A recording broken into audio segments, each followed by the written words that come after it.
अस्सलाम वालेकुम गाइस। तो आज जो है वो हम करेंगे गाइडिंग का चैप्टर नंबर 80 में हमने पहले जो है उसके 2 पार्ट्स हमने कर लिए हैं, जिसमें हमने बोन की डिजॉप्शन वगैरह देखी थी। आज हमने जो है वो देखना है वो हमारे पास है विटामिन डी की हमारे पास किस तरह सिंथेसिस वगैरह हो रही है। डिफरेंट टॉपिक्स के अंदर हमारे पास जो विटामिन डी है ना वो इंक्लूड होता ही रहता है।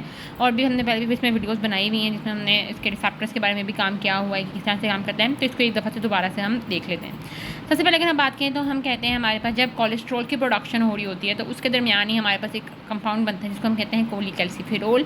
कोलिकैल्सिफेरोल को हम विटामिन D3 भी कहते हैं, लेकिन ये एक्टिव फॉर्म में नहीं होता। तो उसको एक्टिव फॉर्म में हमारे पास कन्वर्ट करना होता है। ये हमारे पास स्किन के अंदर मेनली प्रेजेंट होगा। उसके बाद हमारे पास लाइट वगैरह आएगी तो हमारे पास ये फिर यहाँ पे कोलिकैल्सिफेरोल बन जाता है। जब ये बनता है तो फिर हमारे पास ये लिवर के पास जाता है और लिवर के अंदर हमारे पास एंजाइम जो होता है हाइड्रोक्सिलेज, उससे हमारे पास में OH ग्रुप ऐड होता है एट द 25th पोजीशन।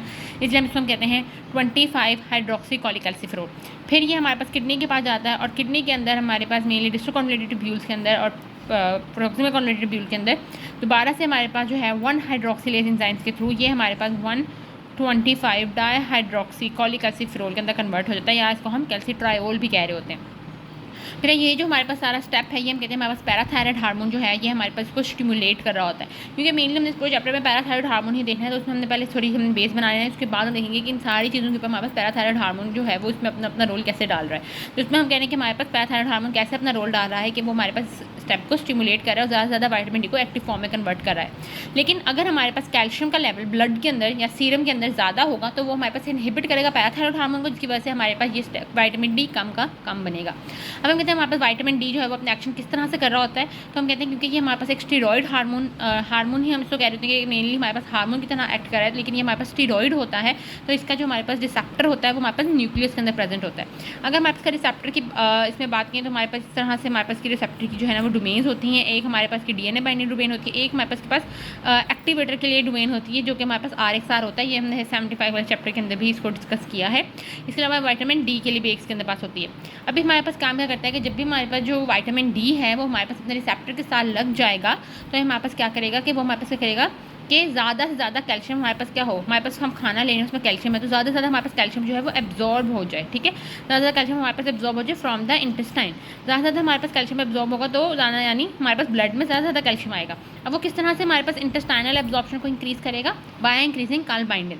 अब काल्बाइंडिन हमारे पास क्या है, काल्बाइंडिन एक कैल्शियम बाइंडिंग प्रोटीन ही है जो कि हमारे पास कैल्शियम को बाइंड करता है और फिर देन सेल्स में और उसमें डिफरेंट जो साइटोप्लाज्म वगैरह है उसके अंदर हमारे पास ले जाता है। यानी अगर हम ये देखें कि ये बिलफर्ज हमारे पास जो है वो हमारे पास ल्यूमेन है हमारे पास, ठीक है, GIT का। और यहाँ पे हमारे पास जो डिफरेंट फूड है उसमें हमारे पास कैल्शियम प्रेजेंट है। तो ये जो सेल्स हैं हमारे पास जो स्टमक के सेल्स हैं या हमारे पास जो GIT के हमारे पास सेल्स हैं वहाँ पे हमारे पास डिफरेंट जो काल्बाइंडिन है उसको इंक्रीज़ करेगा ताकि ये हमारे पास कैल्शियम के साथ बाइंड करे और उसको हमारे पास सेल के अंदर ले आए। ठीक है, इसके अलावा हम कहते हैं हमारे पास फॉर्मेशन होती है calcium stimulated ATPase and alkaline phosphatase की। ठीक है, इसके अलावा हम कहते हैं जैसे हमारे पास अगर कैल्शियम हमारे पास अंदर एब्जॉर्ब हो रहा है तो साथ में हमारे पास फॉस्फेट भी जो है वो हमारे पास होगा। इसके अलावा हम कहते हैं हमारे पास ये इंक्रीज़ करता है रीएब्जॉर्प्शन रीनल ट्यूब्यूल्स, यानी हमारे पास जो भी किडनी है वहाँ से ज़्यादा हमारे पास जो कैल्शियम एंड फॉस्फेट है उसको ब्लड में लेकर आता है, ब्लड में लेकर आता है, यूरिन के अंदर जाने नहीं देता। तो एब्जॉर्ब कराएगा हमारे पास कैल्शियम एंड फॉस्फेट को ताकि ब्लड में हमारे पास क्या हो, ज़्यादा हो।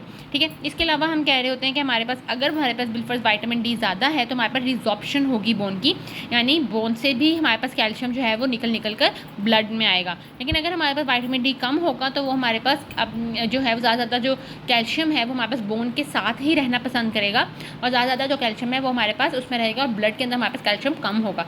सो अगर हम ओवरऑल देखें तो हमारे पास विटामिन डी ने क्या करना है, हमारे पास ओवरऑल विटामिन डी ने हमारे पास जो कैल्शियम है ब्लड का जो कैल्शियम है उसको हमारे पास क्या करना है, इंक्रीज़ करना है। और पैराथायराइड हार्मोन हमारे पास क्या करता है, पैराथायराइड हार्मोन इनडायरेक्टली इसके ऊपर भी इफेक्ट कर रहा है कि हमारे पास पैराथायराइड हार्मोन जो है वो विटामिन डी को इंक्रीज़ करता है ताकि हमारे पास विटामिन डी फर्दर जो है वो कैल्शियम को इंक्रीज़ कर सके। ठीक है, अभी हमारे पास ये थी इसमें हमने विटामिन डी देखी। जो नेक्स्ट वाला हमारे पास पार्ट होगा उसमें हम पैराथायराइड हार्मोन देखेंगे कि वो क्या है और किस चीज़ से फंक्शन कर रहा है।